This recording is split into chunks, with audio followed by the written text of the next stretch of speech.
कभी सुना है एक ऐसे बादशाह के बारे में जो खैरात में सोना नहीं बल्कि दानाई देता था। एक ऐसा हुक्मरान जिसकी सखावत का पैमाना कहानियां थी।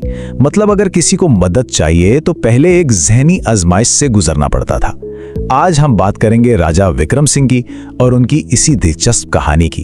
तो सबसे पहले इस कहानी के मरकजी सवाल पर गौर करते हैं। क्या किसी की जरूरत को उसकी जहानत के साथ जोड़ देना सही है? यही वो सवाल है जिसे राजा विक्रम सिंह ने अपने उसूल की बुनियाद बनाया था। और ये था राजा का अटल असूल। ये सिर्फ कोई शर्त नहीं थी, बल्कि ये उनके हुकूमत करने के पूरे फलसफे को जाहिर करती थी। उनकी सल्तनत में मदद मांगने वाले हर शख्स को पहले इस ज़हनी कसौटी पर परखा जाता था। तो चलिए देखते हैं कि ये असूल अमल में कैसा लगता था और पहली आजमाइश में क्या हुआ। कहानी की शुरुआत होती है एक मुसाफिर से। बहुत थकावा, बेहाल, उसे सिर्फ एक रात के लिए सर छुपाने की जगह चाहिए। लेकिन राजा से मदद हासिल करने के लिए उसे एक सवाल का सामना करना पड़ता है। तो हुआ यह कि मुसाफिर राजा के सवाल का जवाब नहीं दे सका। अब उसूल के हिसाब से तो उसे कोई माली मदद नहीं मिलनी चाहिए थी, है ना? लेकिन यहीं पर राजा के किरदार की एक खास बात नजर आती है। वो उसे पैसे तो नहीं देता, मगर रात गुजारने के लिए पनाह जरूर दे देता है। इससे यह वाज़ेह हो जाता है कि उसका उसूल बेरहमी वाला नहीं था, बल्कि वो सिर्फ पैसे को दानाई से जोड़ना चाहता था। अब कहानी में दानाई की असल आजमाइश शुरू होती है। एक गरीब ब्राह्मण अपनी बेटी की शादी के लिए मदद मांगने राजा के पास आता है और उसे और उसके 2 बेटों को अपनी जहानत साबित करनी होगी। राजा ने उनके सामने एक बड़ी मुनफरद आजमाइश रखी। 3 अधूरी कहानियां जिन्हें ब्राह्मण और उसके बेटों को अपने मंतकी अंजाम तक पहुंचाना था। यहां दाव पर सिर्फ पैसा नहीं था, बल्कि उनकी इज्जत और जहानत भी लगी थी। पहला चैलेंज खुद ब्राह्मण के लिए है। ये एक ऐसी शहजादी की कहानी है जिसे 4 बहुत ही अलग अलग उम्मीदवारों में से अपने लिए शौहर चुनना है। ये सिर्फ पसंद का मामला नहीं, बल्कि ये मंतिक और समाजी फर्ज की एक गहरी आजमाइश है। ये पहली कहानी की पहेली है। राजा दरअसल ये जानना चाहता था कि ब्राह्मण समाजी ढांचे और जिम्मेदारियों को कितनी गहराई से समझता है, क्योंकि ये इंतखाब शहजादी के मुस्तकबिल की सिमत तय करेगा। तो ये हैं शहजादी पद्मा के 4 उम्मीदवार। एक के पास बेतहाशा दौलत, दूसरे के पास फितरत का इल्म, तीसरे के पास मजहबी हिकमत और चौथे के पास जंगी महारत है। देखा जाए तो हर एक अपनी जगह मुतासिर कुन है, लेकिन सही इंतखाब कौन सा है? ब्राह्मण बगैर किसी हिचकिचाहट के फौरन जवाब देता है, जंगजू। ये फौरी और पुरएतमाद जवाब राजा को बहुत मुतासिर करता है। लेकिन क्यों? इस जवाब के पीछे जो मंतिक है वही तो असल ज़हानत है। ब्राह्मण की दलील वाकई शानदार थी। उसने समझाया कि ये इंतखाब जाती पसंद का नहीं बल्कि धर्म यानी फर्ज का है।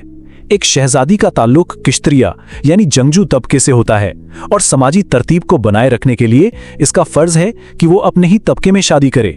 ये मंतिक की गहरी समझ थी। अच्छा, अब बारी आती है ब्राह्मण के बेटे अजय की। इसकी आजमाइश अमली जहानत की है, जिसमें उसे एक ऐसा काम करना है जो बाज़ाहिर नामुमकिन लगता है। ये पहेली किताबी इल्म के बारे में बिल्कुल नहीं है। ये रोजमर्रा के मसाइल को हल करने की काबिलियत का इम्तिहान है। सोचें जरा, कागज कितना नाजुक होता है, आग इसे जला देती है और हवा को भला कौन पकड़ सकता है? तो ये कैसे मुमकिन होगा? इसका हल किसी बड़े आलिम से नहीं, बल्कि गांव की एक समझदार माँ की तरफ से आया। इसने एक पंखे से हवा को पकड़ा और एक लालटेन के अंदर आग को महफूज कर लिया। ये रोजमर्रा की ज़हानत और अमली सोच की एक बेहतरीन मिसाल है, यानी आम लोगों की हिकमत। और अब बारी है आखिरी और शायद सबसे दिलचस्प चैलेंज की, जो दूसरे बेटे विजय को दिया गया। ये आजमाइश रिवायती सोच के दायरे से बाहर निकलने की सलाहियत का इम्तिहान था। ये एक क्लासिकी मंतिकी पहेली है। राजा 2 ऐसे लोगों को ढूंढने के लिए कहता है जो इंसानी फितरत के बिल्कुल उलट हों। भाई, ऐसे लोग तलाश करना तो नामुमकिन लगता है ना? और यहीं पर जहानत का कमाल देखें। विजय सिर्फ एक ही शख्स को लेकर आता है, एक गूंगा आदमी, एक शख्स जो बोल ही नहीं सकता। उसने ना कभी सच बोला है और ना ही कभी झूठ। उसने एक ही हल से राजा की दोनों शर्तें पूरी कर दी। ये थी गैर रिवायती सोच की जीत। तो ब्राह्मण और उसके बेटों ने हर आजमाइश कामयाबी से पास कर ली। लेकिन सवाल यह है कि राजा इन पहेलियों के जरिए असल में क्या तलाश कर रहा था? क्या यह सब सिर्फ एक खेल था? देखें, राजा की कहानियां सिर्फ कहानियां नहीं थीं, वो जहानत की मुख्तलिफ शक्लों को परखने के लिए बनाई गई थीं। ब्राह्मण ने मंतिक का मुजाहरा किया, पहले बेटे ने मां की मदद से अमली हिकमत दिखाई और दूसरे बेटे ने गैर रिवायती सोच का सबूत दिया। राजा ने इन तमाम खूबियों को न सिर्फ पहचाना बल्कि इनाम भी दिया।